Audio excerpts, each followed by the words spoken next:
पूछताछ कर चुकी है, लेकिन थर्ड फेज की ये पूछताछ बहुत अहम मानी जा रही है। आइए आपको बताते हैं रॉबर्ट वाड्रा से ईडी की ताजा पूछताछ की इनसाइड स्टोरी क्या है।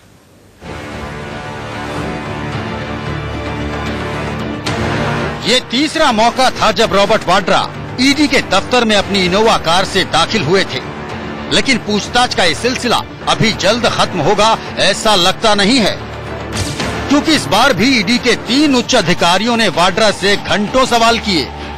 अब ईडी वाड्रा के सामने एक एक कर वो सबूत रख रही है जिनसे मुंह मोड़ पाना वाड्रा के लिए भी मुश्किल होता जा रहा है।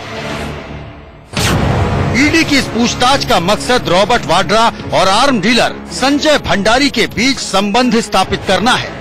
शनिवार को ईडी ने वाड्रा को बताया कि 13 सितंबर 2012 को संजय भंडारी ने वाड्रा का फ्रांस जाने और 19 सितंबर 2012 को फ्रांस से भारत आने का टिकट बुक कराया था।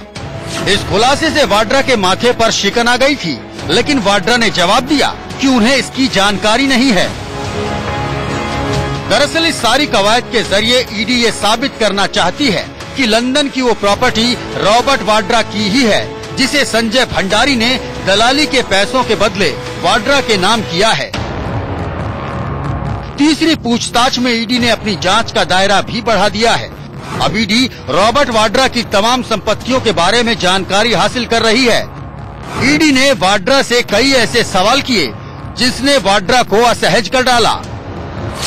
मसलन, आपकी देश में कितनी प्रॉपर्टी है, वो प्रॉपर्टी कहां कहां पर है, उन प्रॉपर्टीज को आपने कब कब खरीदा, भारत और भारत के बाहर किन किन कंपनियों में आपने निवेश किया, वो निवेश आपने कब कब किया, देश में जो भी प्रॉपर्टी है उन्हें किन किन लोगों से खरीदा, 2001 से 2014 तक जो ITR फाइल किया है उसकी जानकारी क्या आप उपलब्ध करा सकते हैं। ईडी अपनी जांच में कोई भी एंगल छोड़ना नहीं चाहती है। रॉबर्ट वाड्रा के लिए पहली वो मेल मुसीबत बन चुका है जिसमें संजय भंडारी का रिश्तेदार सुमित चड्डा वाड्रा से लंदन की प्रॉपर्टी के रेनोवेशन के सिलसिले में पैसे की मांग कर रहा है। ऐसे में रॉबर्ट वाड्रा की देश में संपत्ति की जांच से इस मामले में नए मोड़ आने की संभावना है। हालांकि कांग्रेस इस पूछताछ को राजनीति से प्रेरित बता रही है और वाड्रा भी कह चुके हैं कि उन्हें बेवजह परेशान किया जा रहा है, लेकिन ये सच है कि जांच लगातार महीन होती जा रही है। इसी के साथ पूछताछ भी पहले से ज्यादा सख्त होती जा रही है। अब आपको बताते हैं कि ईडी पूछताछ करता कैसे है।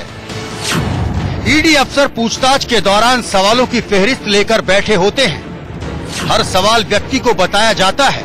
ये सवाल जिससे पूछताछ हो रही है उसे कागज पर लिखना होता है। सवाल लिखने के बाद पूछताछ का सामना कर रहे शख्स को उसका जवाब कागज पर लिखना होता है। इस दौरान जो पूछताछ का सामना कर रहा होता है वो शख्स अकेला होता है, उसके साथ उसके वकील को बैठने की इजाजत नहीं दी जाती। ईडी अफसरों के समक्ष लिखकर दिया गया ये बयान अदालत में मान्य होता है, इसीलिए ईडी इसे सबूत की तरह अदालत में पेश कर सकती है। ईडी के कसते शिकंजे से लग रहा है कि वाड्रा की मुश्किलों का जल्द अंत नहीं होने वाला। वैसे भी 12 फरवरी को वाड्रा को जयपुर में भी ईडी के दफ्तर में पेश होने का समन दिया जा चुका है। जयपुर के ईडी दफ्तर में रॉबर्ट वाड्रा से जो पूछताछ होनी है उसमें उन्हें अपनी मां के साथ तलब किया है। जयपुर से ईडी सूत्रों का कहना है कि रॉबर्ट वाड्रा को पहले भी 3 सम्मन भेजे जा चुके हैं, लेकिन वो अपनी मां के साथ पेश नहीं हुए, इसलिए उनको ताजा सम्मन भेजा गया है।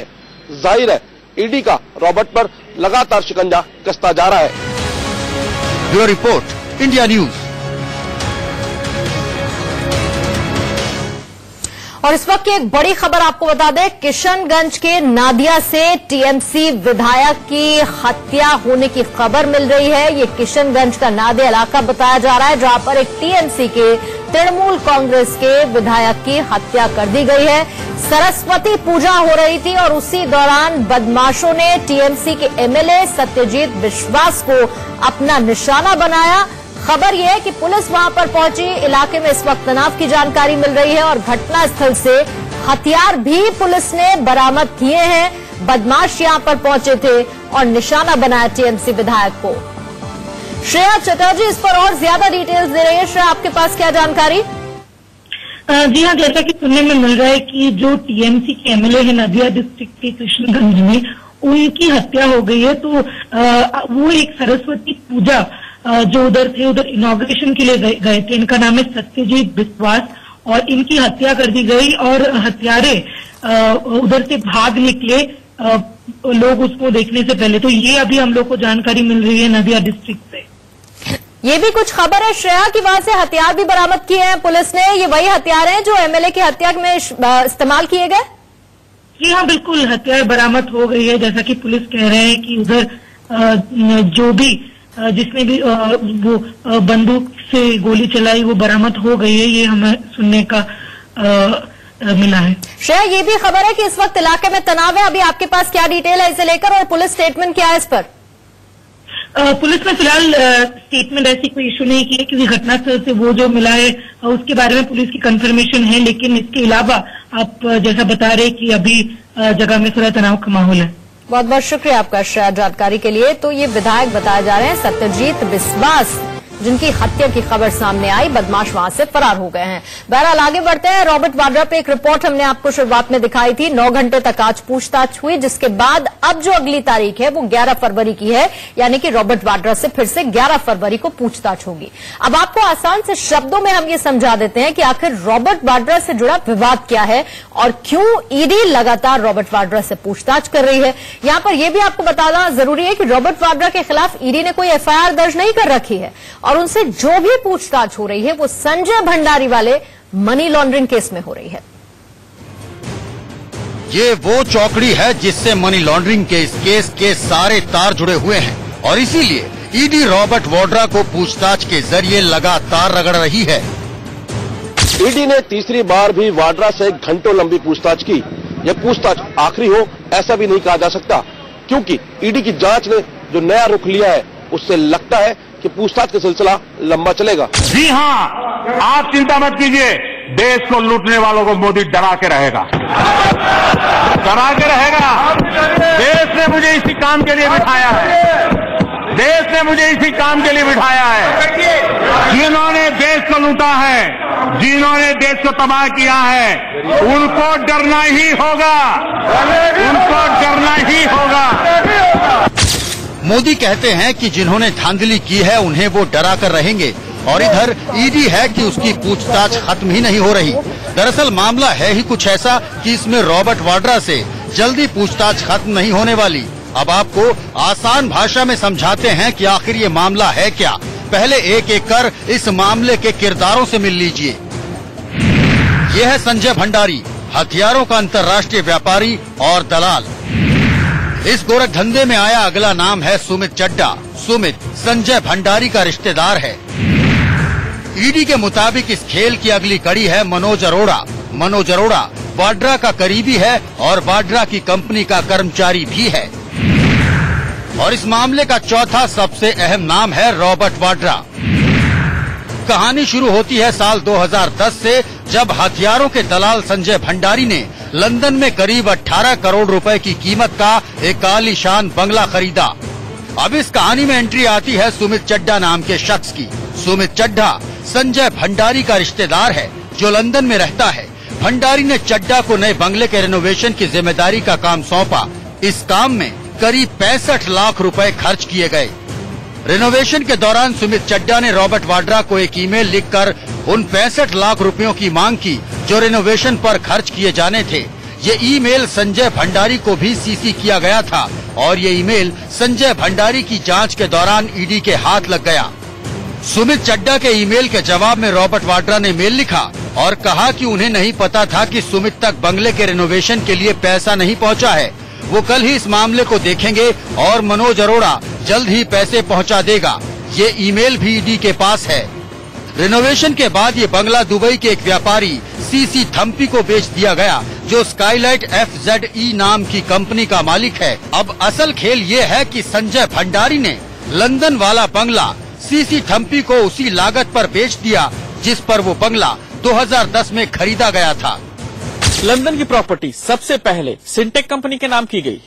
हालांकि इसके बाद दोबारा इसे संजय भंडारी की कंपनी वोटेक्स ने खरीदा और सबसे आखिर में इसे दुबई के कारोबारी सीसी थम्पी के नाम कर दिया गया। कमाल की बात यह है कि रेनोवेशन में करीब 65 लाख खर्च होने के बाद भी इस प्रॉपर्टी को पुराने दाम में ही बेचा गया। ईडी का दावा है कि सीसी थम्पी के असल मालिक रॉबर्ट वाड्रा ही हैं। सीसी थम्पी के खिलाफ भी पहले से ही फेमा के तहत जांच चल रही है। संजय भंडारी के खिलाफ भी पहले से ही ईडी की जांच चल रही है और अब ईडी इन तमाम लोगों से रॉबर्ट वाड्रा का लिंक जोड़ने के सबूत तलाश रही है। ईडी का यकीन है कि साल 2010 में पेट्रोलियम के ठेकों और हथियारों की डील में हासिल की गई दलाली के बदले लंदन का वो बंगला बतौर रिश्वत वाड्रा को दिया गया है। Bureau report, India news. तो एक तरफ जहां पर प्रियंका पॉलिटिक्स में एंटर कर रही हैं, वहीं दूसरी तरफ रॉबर्ट वाड्रा पर ईडी का शिकंजा कस गया है। अब आप इसे इत्तेफाक कह सकते हैं, लेकिन कांग्रेस का ये दावा है कि ये बदले की सियासत है जिसमें वाड्रा को बलि का बकरा बनाया जा रहा है। एक तरफ प्रियंका के सामने नई सियासी जिम्मेदारी है और दूसरी तरफ उनके पति मनी लॉन्ड्रिंग के विवाद में फंसे हुए हैं।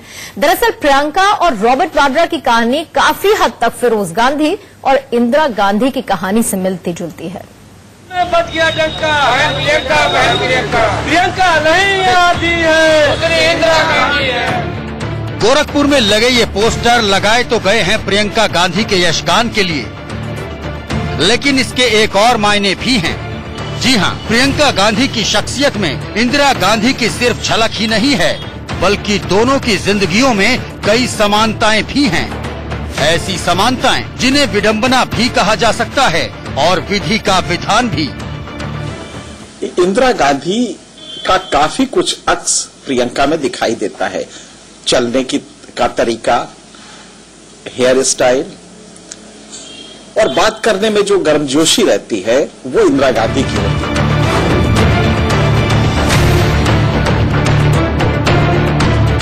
इंदिरा गांधी के लिए उनके पति फिरोज गांधी राजनीतिक जीवन में परेशानी का सबब बने ही रहे। वो कांग्रेस के खिलाफ भ्रष्टाचार विरोधी अभियान चलाकर इंदिरा को मुश्किल में डालते रहे। प्रियंका गांधी के लिए भी रॉबर्ट वाड्रा से जुड़े विवाद लगातार परेशानी का सबब बनते रहे, चाहे वो डीएलएफ लैंड विवाद हो या फिर ताजा मनी लॉन्ड्रिंग का मामला। अगर आप रॉबर्ट वाड्रा को किसी तरह से किसी दिन गलती से घोषित करें कि रॉबर्ट वाड्रा गलत थे, तो आपको जो विक्टिम इमेज बनेगी प्रियंका गांधी की, आप उसको झेल नहीं पाएंगे। लालू जेल में है और हर तीसरे दिन जब फोटो निकलती है कि वो बुरी तरह बीमार है तो उनके 1-2% वोट बढ़ जाते हैं।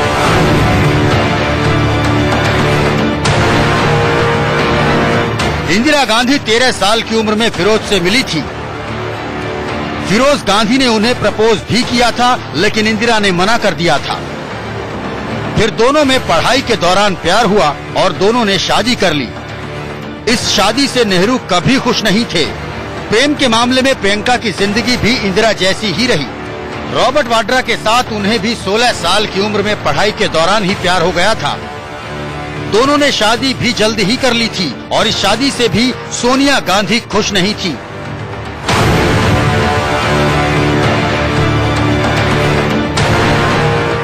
इंदिरा गांधी भी शुरुआत में राजनीति में नहीं आना चाहती थी।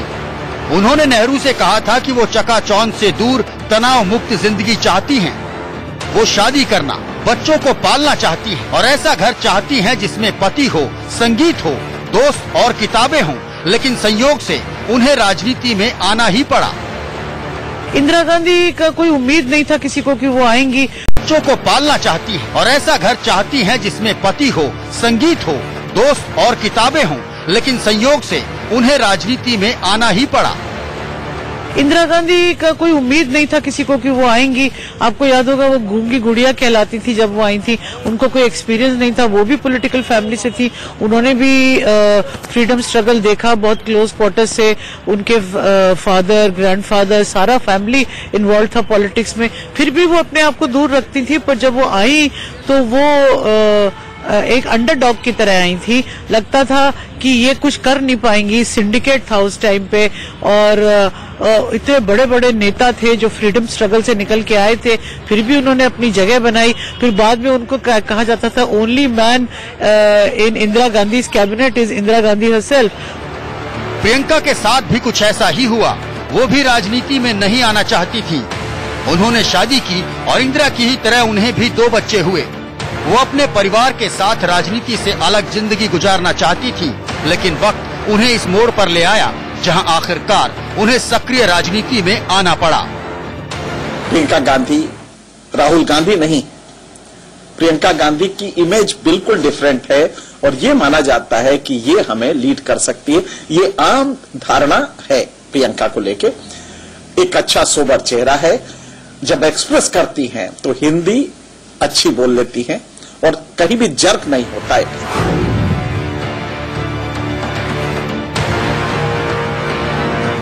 इंदिरा गांधी को जीवन में सादगी बहुत पसंद थी। उनके कटे हुए बालों को छोड़ दें तो उनका रहन सहन और जीवन काफी सादगी भरा था। वो सूती साड़ी पहनने की शौकीन थी और कोई गहना नहीं पहनती थी। प्रियंका भी इस मामले में अपनी दादी इंदिरा जैसी ही है। उन्हें भी इंदिरा जैसे बालों को छोड़ दें तो बिना मेकअप सादगी के साथ ही देखा गया है। वो जब भी लोगों के बीच जाती हैं तो अपनी दादी की ही तरह सूती साड़ी में नजर आती हैं और वो भी गहने पहनना पसंद नहीं करती।